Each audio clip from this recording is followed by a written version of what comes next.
And welcome back to Crypto Hulk. We are going through it.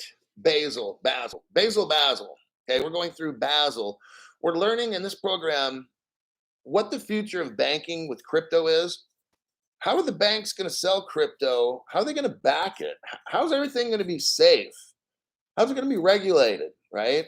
Um, that's what this program will be. We'll probably have maybe 20 minutes to possibly 30 to go over this. We'll see. I might just do half the basil today and the other half tomorrow. Haven't quite figured it out. I did about 45 minutes on an open show just now. It's quite a ways. This is what you call a deep dive. Um, Deep dives are good for building understanding on complicated ideas and events. The world switching over to a crypto is quite complicated, okay? It's a whole paradigm shift. The whole way banking works in the world is done. We're switching over to crypto.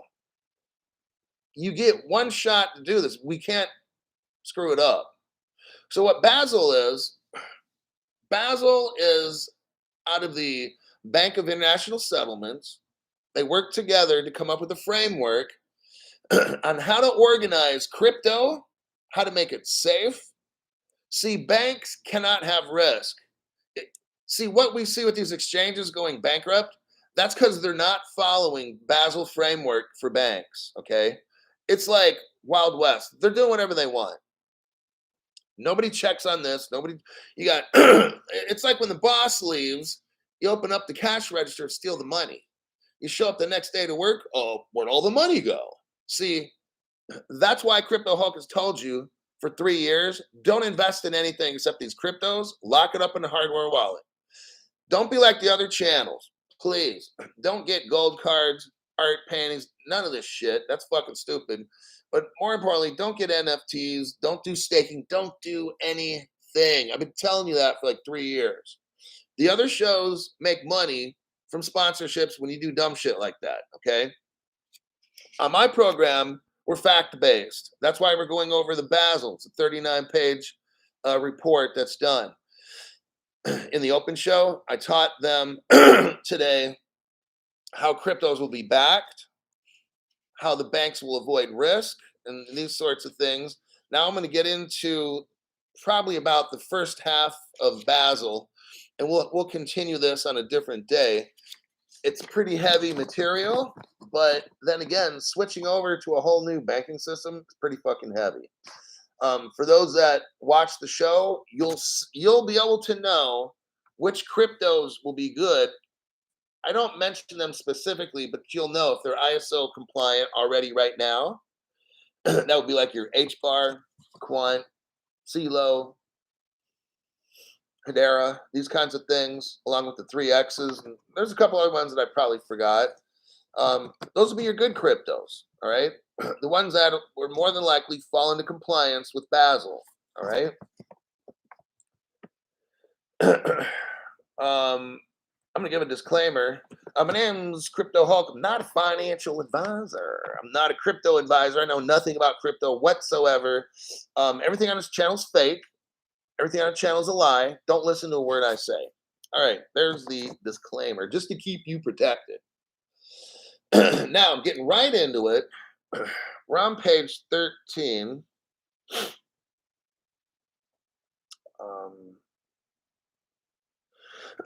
So, banks will have to verify the ownership rights of the reserve assets that they keep. So, if banks want to sell a particular crypto, they have to verify that the crypto is backed, that it's legitimate. To be in a group one, the banks have to have instant access to that collateral, whatever it is that's backing whatever, in case something goes wrong at any point. If the banks are guaranteed instant payment, it's a group one. More than likely, this is from other shows that I've done.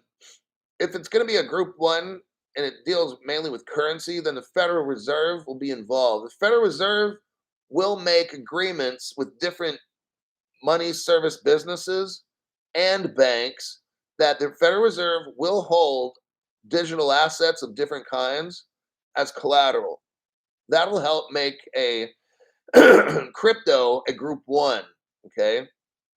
The farther away the bank is from that collateral, it becomes a group two, meaning more risky, which is like a Bitcoin, Ethereum, and stuff like that. Page 14. Going to page 14 here, 60.2, 1 and 2. It talks about redemption and basic risk test.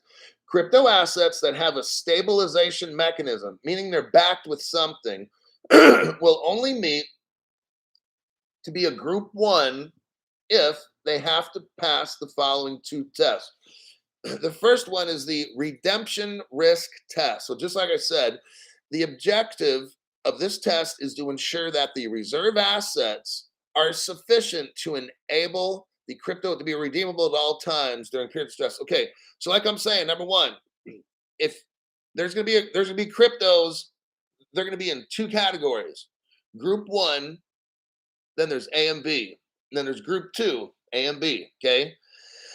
If something's gonna be in group one, it has to be redeemable 24/7 immediately, like I was saying earlier. Then the other one is called a basis risk test.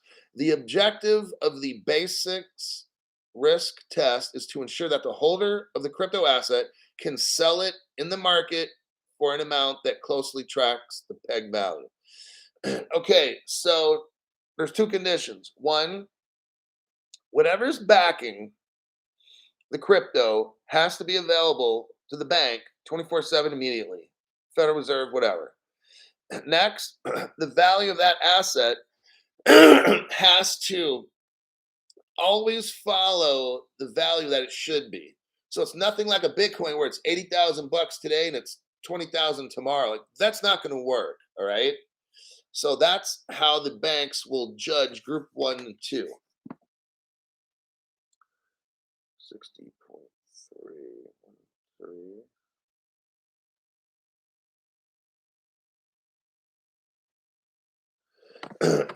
It's six. We're on page 14, number 60.13. Oh, here's let me tell you what I'm reading from.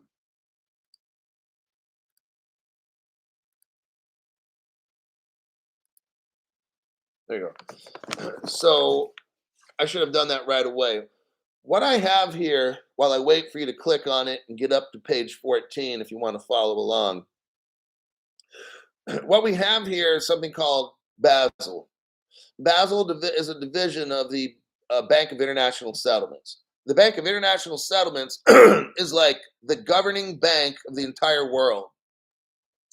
What they do is they give the whole world a stable framework on how to run a bank.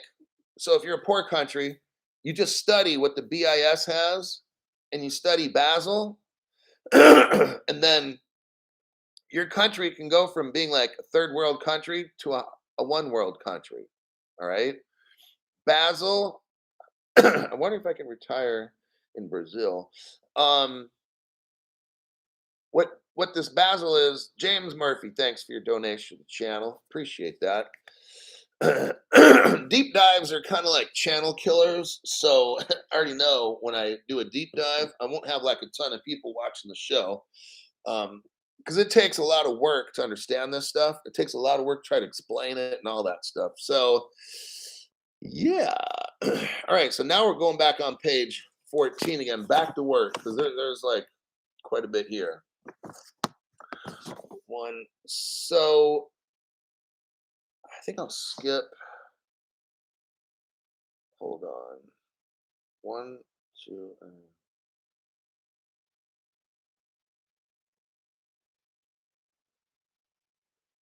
so Basel recommends when banks sell cryptos, they have stuff in reserve to back them. Okay. On page 14, subsection 2, A through E, you got A, B, C, D, and E. It's basically saying the assets got to be safe. They can't be fluctuating up and down. It's got to be stable. That's basically what that is there. We'll go to the next page.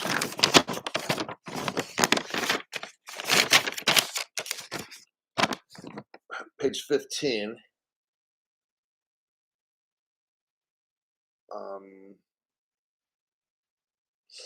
Right at the top of the page, you can see if the peg to market value difference does not exceed 10 basis points more than 3 times over the prior 12 months, the crypto asset has fully passed the basic risk test. Okay, so what we're talking about here is whatever the bank uses to back a crypto or their investments, it's not supposed to fluctuate in value very much. Okay, that's basically what I'm not going to get into reading this, but that's basically what it's saying.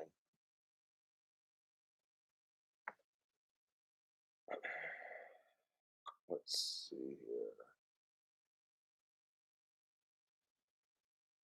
I think we're going to skip page 17.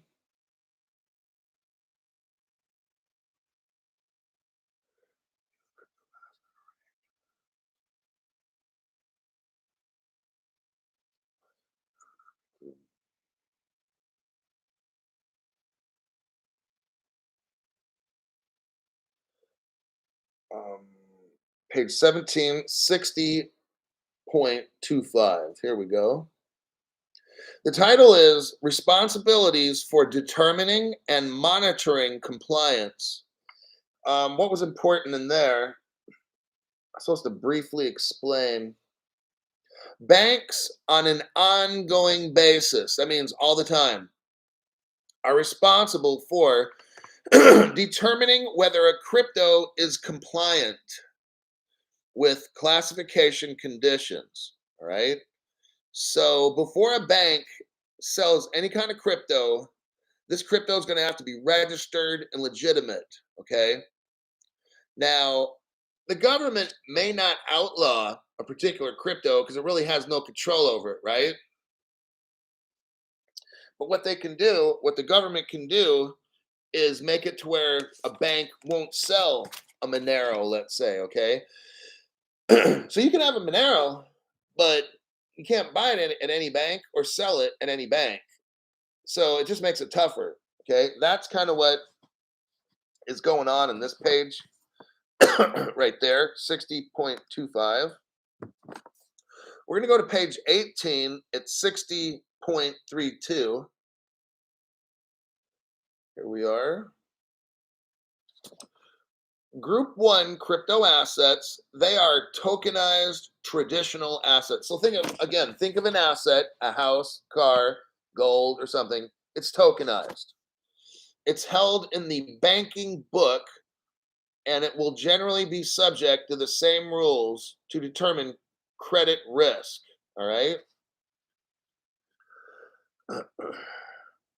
For example, a tokenized corporate bond held in the banking book will be subject to the same risk as the non-tokenized. So what they're saying is you could have a house as an asset, or you could tokenize that house, make an NFT. It's worth the same to the bank. Those are equal. So that's how important all this tokenization NFT stuff will be, just like really owning the house. If you own that NFT, you own the house. And that's what they're trying to show here. Page 19. 60.35 sets out the list of eligible forms of collateral. Only Group 1A crypto assets that are tokenized are included. All right. So just trying to show how legitimate, if a crypto is going to be sold by a bank, it's going to be fully fully licensed, fully registered, everything up and up. No mystery, nobody getting ripped off, nothing. Okay? That's going to be the future of crypto, not this shit show we got going on right now with fake everything. Now I've finished my 1 page of notes. The rest of this goes by pretty quick. The other pages. The first part is just a ton. That's why it took me like 45 minutes to do that. Now we're going to move from page 19 to page 22. I'll tell you what section when I get there. 60.46 says application of the simplified standardized approach. Okay, well, let me try to figure out what we got going on here. Notice the word derivatives, the real world derivatives. Okay, tokenized. All right. I'm just like, I read it earlier. Now I'm just going over my notes. What I noticed here, now remember, crypto will be tokenized, and we'll call those like NFTs, crypto, that kind of thing. You're going to have bonds. Earlier, we just heard bonds. We heard earlier securities. Securities that are crypto, we just learned, are called dematerialized securities. So that's a security in a crypto form. Here they talk about derivatives, derivatives in security. I mean, derivatives in a crypto form. I looked up earlier, what is the value of the global derivative market? It's $1 quadrillion. So if you had a crypto like XRP, XDC, XLM, or whatever, CeeLo, Quant, whatever, if it had the derivatives market, you would take $1 quadrillion. No, you would, yeah, you would take that and divide it by whatever crypto it's going to back it. So if you got 100 million XRP, you take 1 quadrillion divided by 100 million XRP. I don't know what that monetary amount would be. Maybe what, 10 grand or something like that, or 1,000 or 10,000 bucks. I don't have a calculator here. I haven't done it, but that's what they're talking about here on page 22. Number 60.46, subsection 1 starts talking about derivatives. So some of y'all out there have a calculator, and you could get 1 quadrillion divided by 100 million. The answer might be either 1,000 or 10,000, somewhere in there. So back to work. Here we go. Let's go down to page 24. We're going to skip a couple pages. Told you it's faster. The second half of this is much faster than the first. Page 24, 60.60. Okay, now we're talking about group 2, hedging recognition. Let me see what my notes say about this. Talks about group 2 crypto tokens. These are the more volatile ones. It talks a lot about the EFT, exchange traded funds, or the exchange traded notes. Okay, now I got my page 24, section 60.60, section 1, letter A, subsection. We got here a direct holding of a spot 2 group or a direct holding of a spot group 2 asset where there exists a derivative, or now here we go. Here's some new terms. We got exchange traded fund, and listen to this here, exchange traded note. Oh. So what we're seeing now are these cryptos. They're going to be called notes. Now, I did a show about a particular bank that starts with a B. That one got my channel destroyed. That bank's website mentions specifically that they're selling note securities. What you're going to find in the rest of this report here is that these cryptos, you'll have security notes, commodity notes. Then you'll have exchange traded notes. And what a note is, it's a short-term bond. Normally bonds are like a year, 2, 5 years, whatever it is. Notes are very short term, and that's what these cryptos will be called. Because they're using the term here, exchange traded notes.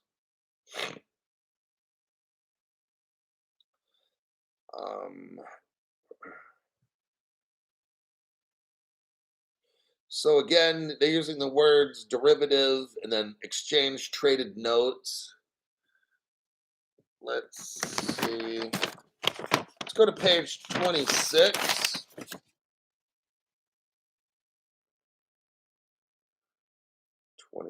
Now on page 26, you're going to see a lot of math formulation. What we're seeing on page 26, it looks like almost algebra formulas here. What this is they've already got it figured out. The banks already know what's going down. We're looking right here at their formula. SK equals VI. I'm not going to read all this. You'll have to see it on your own. But what all this is, it's risk assessment. I'm scrolling down through page 26. Now, this is one's kind of important, like I was saying. On page 26, go to 60.79. I want you to look at subsection 2. It says time to maturity. Here's how we know these are notes, okay? Is that you have terms here, 0, then you have 0.25 years, 0.5 years, which is a half year, 1 year, 2, 3, 5, 10, 15, 20, 30. So what we're kind of seeing are time frames on these. And I just wanted to like show you that some of these cryptos will be like notes, derivative notes, these kinds of things. And that means there's time frames. Again, we're on page 27. We're seeing more of these math formulas popping up. These are all like risk assessment things. I'm not getting into all that. Just wanted to show you that they've got it figured out. It's not a mystery. We're going to go to page 29 next. More talk about derivatives and risk. Okay, they're talking about on page 29 near the top in dark bold, it says minimum capital requirements for counterparty credit risk. So again, the banks are going to have to store a certain amount of value for every. See, you know how these crypto exchanges, nothing's backing the crypto that you're buying. This DeFi, these fake DeFi platforms, I would never put no money into at all. That you watch other channels, oh yeah, go to Aave or do this, they're my sponsor. Dude, don't put your fucking money nowhere, okay? These dumbasses that run these other channels have no fucking clue what we're talking about today, all right? Their goal is they got their sponsors and they want you to go and patronize so they get their portion of money. They don't even, it's not even Basel approved. None of these now except maybe Kraken, I think is an actual federal bank. So they're following Basel, okay? None of these crypto exchanges, not even Coinbase right now, none of them are following Basel requirements for banking, okay? That means it could be worthless tomorrow. That's why Crypto Hulk doesn't invest in a fucking thing. Got it? There's a fucking reason I do this shit. Well, Crypto Hulk, your show doesn't have enough stuff going on. Yeah, it's designed that way for a reason, dumbass. So I don't get fucking destroyed like your ass will. Okay?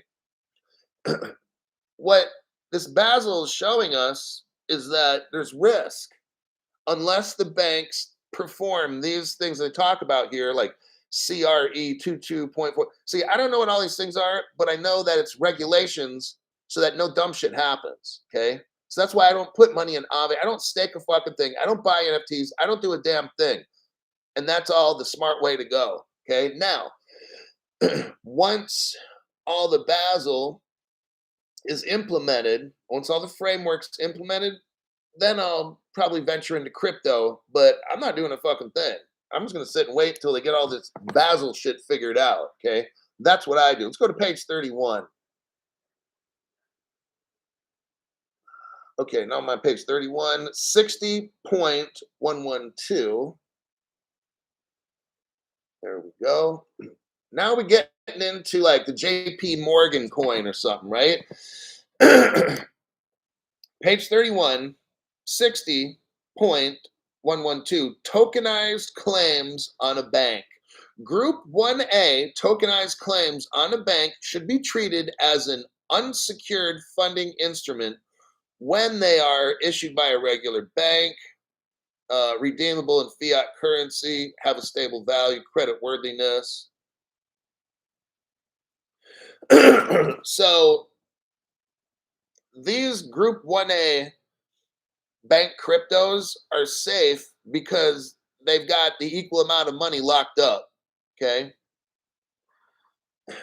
Um, it says here, subsection 1, the maturity of the claim on a bank should be determined based on the contractual redemption rights available to the holder.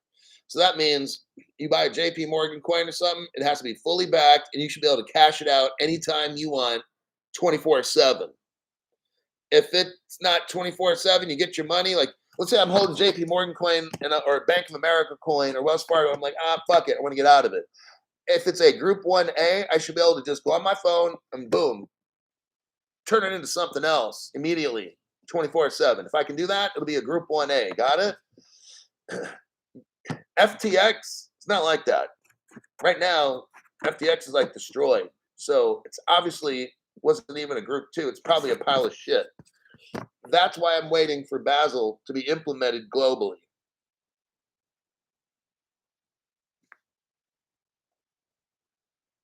Page 32. We're getting there. Almost done. Tokenized claims. Okay, 60.2C.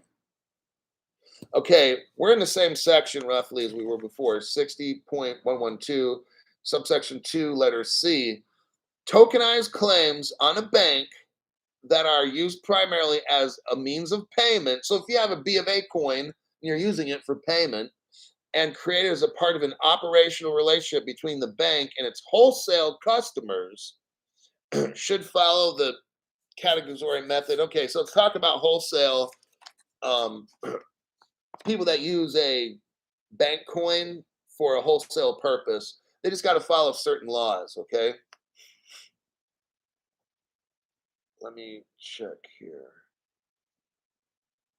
Now this one's interesting. When a bank holds another bank's issuance of such a tokenized liability, so if Wells Fargo is holding a B of A coin, the holder must not recognize inflows if the LCR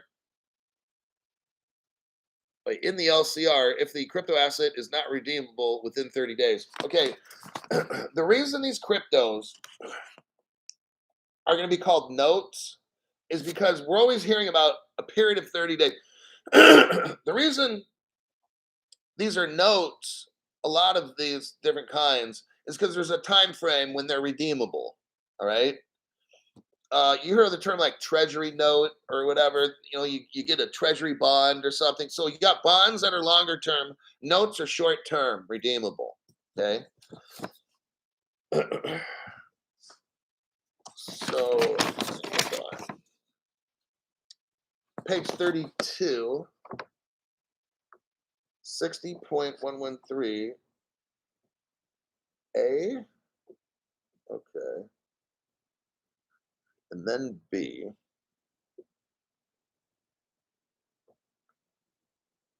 I want to kind of skip through some of that.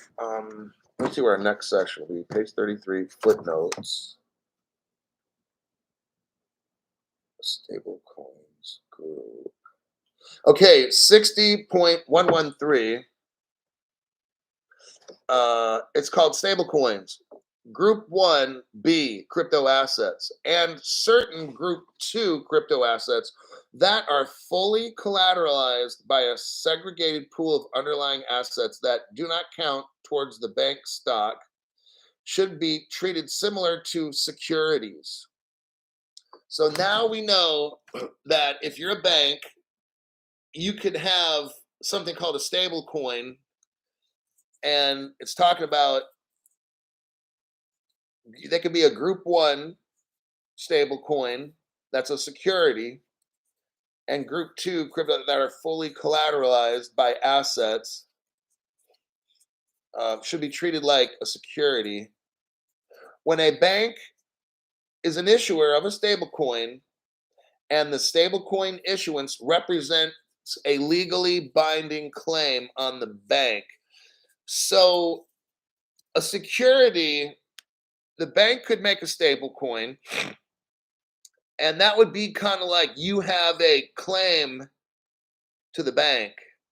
That'll be considered a security, like you're buying a security, like a stock or a bond. So that's one way a bank can issue, if you want to call it money, we'll call it a stable coin. So B of A in the future, Wells Fargo, JP Morgan's already got theirs, but I don't know if it's set up as like this one as security, but B of A, all these banks, if they want in the future, can make a stable coin, not specifically back it with gold, okay, but back it with the name of the bank and use the assets for that. That'll be called a security. Even though it's a stable coin, it'll be a security because it's, again, kind of like the Howey test where it's based on the work of others. So if B of A has a crypto and they back it with gold, that's one thing.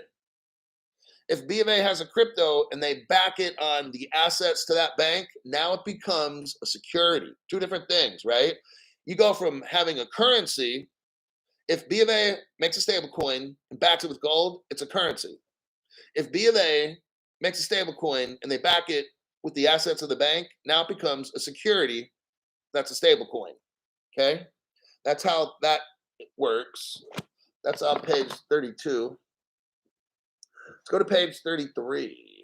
Yeah, almost done, kids. 60.113.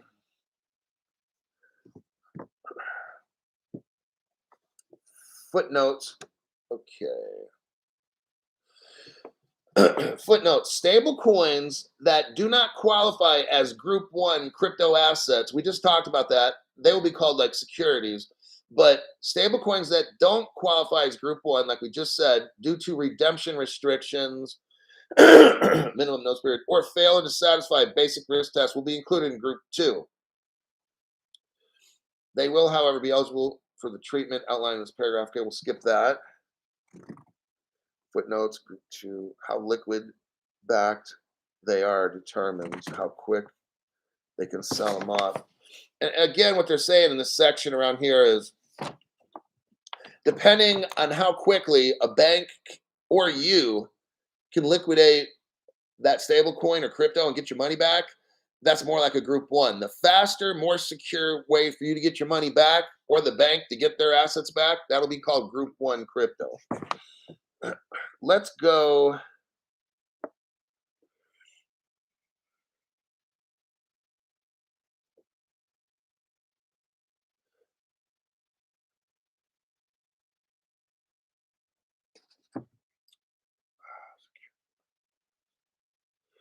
Derivatives. So we're seeing on page 33,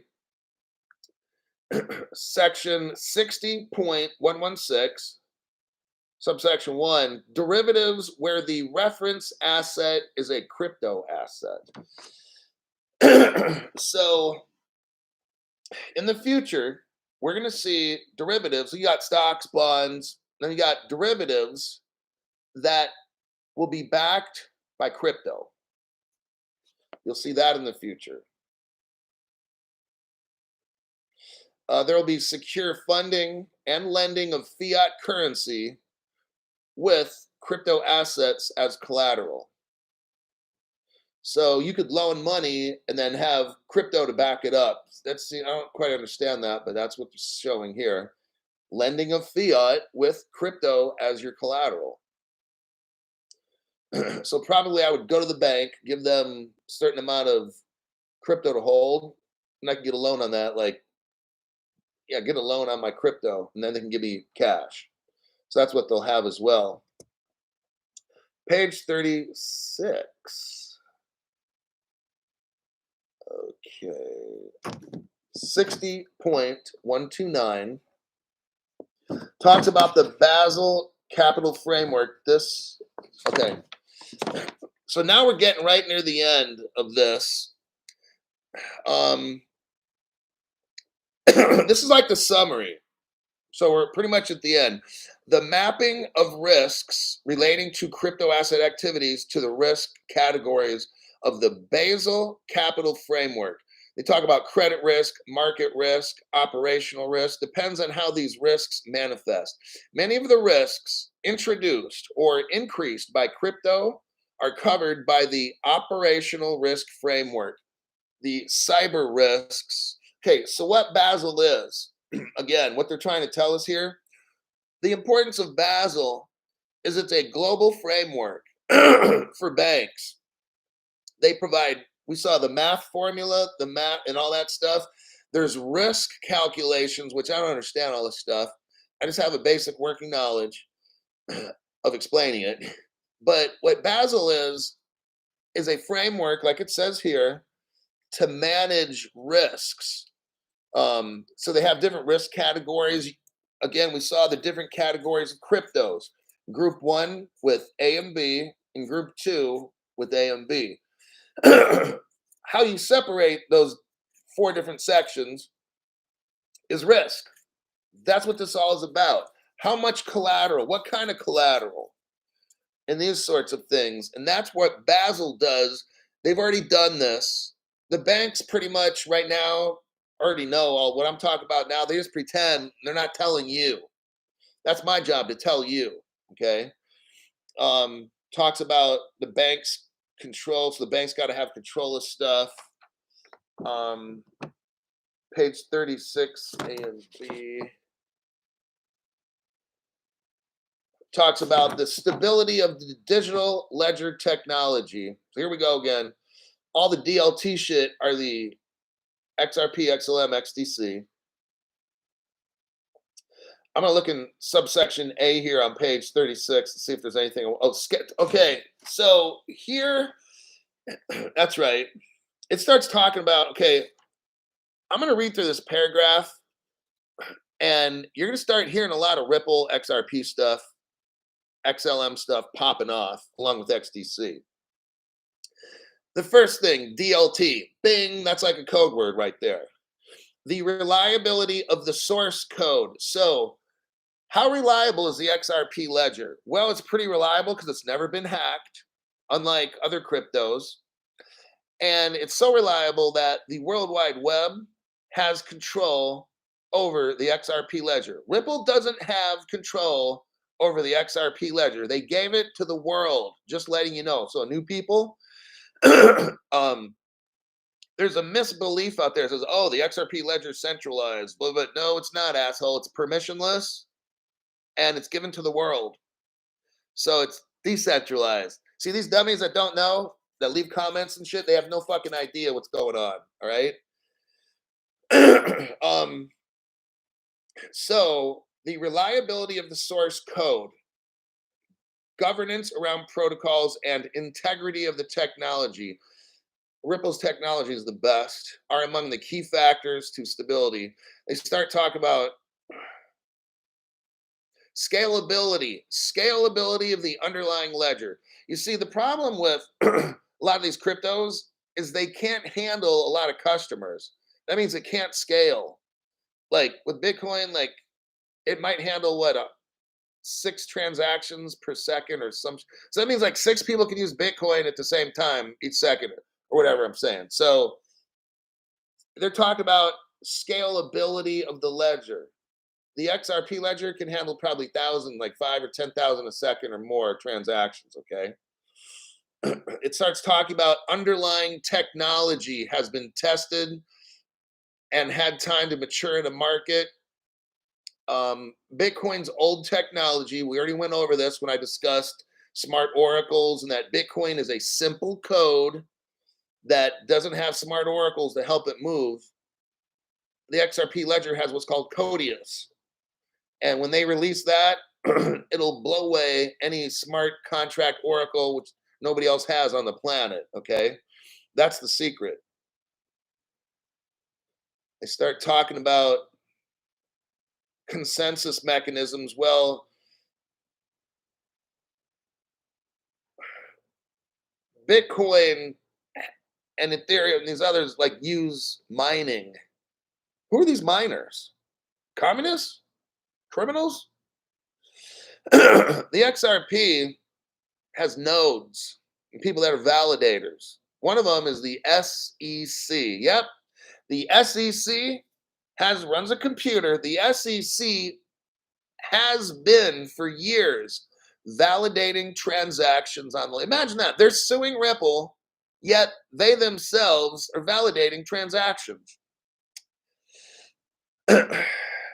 MIT, Massachusetts Institute of Technology, is a validator on the XRP ledger, validating transactions every day. So is the SEC. The SEC is actually working for Ripple while they're suing them. Makes no fucking sense at all. Just want to let new people know this stuff. Talks here on page 36, subsection B, is in boy, talks about permissionless or unpermissioned. It says crypto assets may rely on a public, which is in parentheses, permissionless ledger. Well, that's what XRP is. It's permissionless because the public owns it. XRP is the only public ledger on the planet, none other.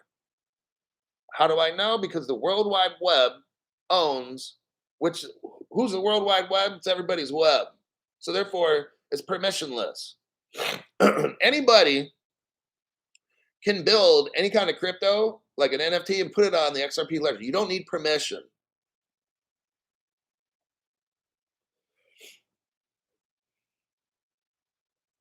Start talking here about private permission ledgers. You know, like who do we know who these validators are and stuff? You know, could be criminals. And let's see, we're almost page 37. Okay. Trustworthiness of node operators and operator diversity.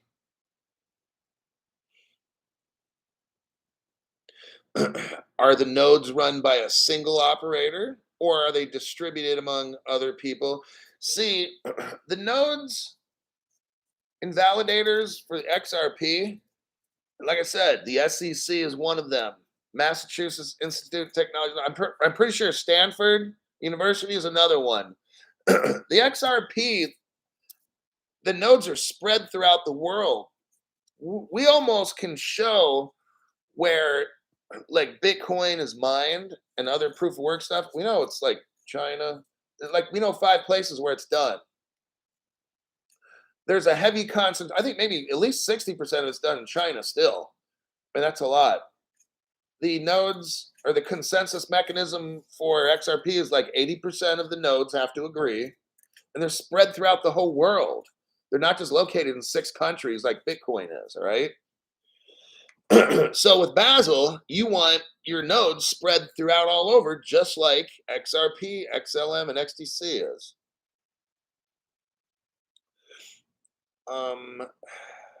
That'll be the end of that. We finished the 39 pages. Oh shit, hour and a half. So I took 45 minutes in the open show, about 45 right now. That's about an hour and a half. Yolanda Taylor, it makes no sense working for Ripple but suing them. See what I mean? It's a fake trial. I'm the only channel calling this. And if other people are, they just started. But I've been saying this for 2 years. On Crypto Hulk, I bring you like facts. And when I make statements like it's a fake trial, I'm showing you it is. I've shown you through other court papers how XRP was already determined electronic money. I already proven to you with court documents, Ripple hasn't sold XRP since 2013. Before the trial that was in 2015, Ripple had a trial that ended in 2015. They haven't sold any Ripple. I know Brad Garlinghouse said Ripple sells it. Ripple doesn't. He's lying. Okay. It's the XRP fund too. That's the company that nobody knows about, that's very secretive. There's no information on the company. You can't find out who's the board of directors. Isn't that interesting? It's mentioned during the 2015 Ripple court trial, but nobody who works for XRP Fund 2 is even mentioned. That's just very strange. It mentions that they're the ones selling it, but it doesn't mention who works for them. Isn't that interesting? Very fake trial we got going on right now. Oh, it's buffering because I'm telling you the truth. That's why. Frozen. Yes. I'll give it a minute. Gordon Logan. Hi, Hulk. A member for 4 months. Bravo.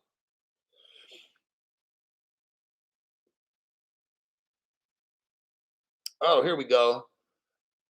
Baba Papa 1. Thanks for your donation to the channel. I appreciate that. I really do. Oh, Sharon Vandenberg. Thanks for your donation to the channel. Greatly appreciated. Yeah, so that is. Wait. Veronica is a member for 3 months. Welcome to the video live stream. Who else is here? Joe C, member for 1 month. I lasted a month with all your lies. Telling you. John Goodship, thanks for your donation to the channel. Thanks for the deep dive info. It's not borrowing. It's important to know what's really going on. The more I know, the better prepared I am. Thanks again. Veronica, thanks for your donation to the channel there, lady. F, deep dive fund. Thank you, Hulk. I know, these things are work, man. Like, my brain is fucking shot right now trying to explain all this shit. James Murphy, thanks for your donation to the deep dive today. I mean, I'll do them if people really like them and stuff, and I can tell the group learns, because it's a lot of fucking work doing. I was studying this shit last night. Like, yeah, it's Friday night, and it's like 11 o'clock at night, and I'm reading half the fucking report. And I get up today, Saturday morning, read the other half, and then put a show together. Like, something else. I need to take some time off. Eddie Gomez, member for 4 months, best damn show on the planet. So thanks for that. That's it.